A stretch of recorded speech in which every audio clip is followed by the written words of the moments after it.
For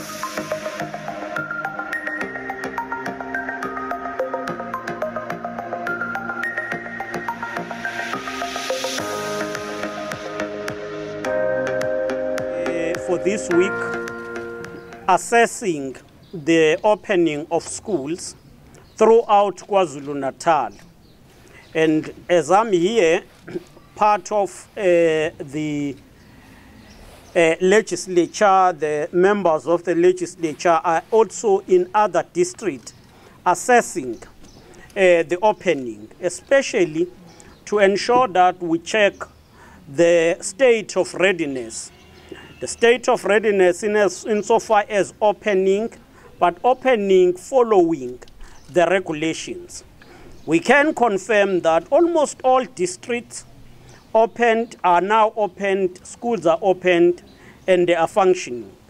We know that from yesterday, on the first day, 8 districts opened without any challenge. And by Sunday, we were saying we are ready in all schools, with the exception of 104 schools in KwaZulu-Natal. But that number has since been reduced to 46. So more schools have now opened than we expected on Sunday. All schools have all essentials that are needed for teachers, our educators, but also for learners.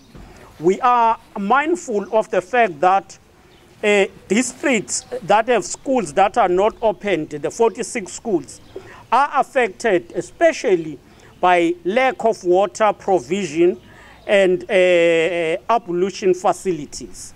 The Department of Water and Sanitation, working together with South African National Defence Force, are hard at work ensuring that even in those schools, we provide water and we provide toilets and all other requirements. All of the essentials, such as the personal protective equipments, have been availed to all schools, including those that have not opened as yet. We are also mindful that in eThekwini district, about 2 or 3 schools, 2 schools have been closed, and they've been closed because some of the teachers have tested positive, and we've taken precautionary measures to ensure that we close those schools for 3 to 4 days, so that firstly we will ensure that we check all teachers and continue to screen the learners, but also proceed to disinfect the schools as a whole.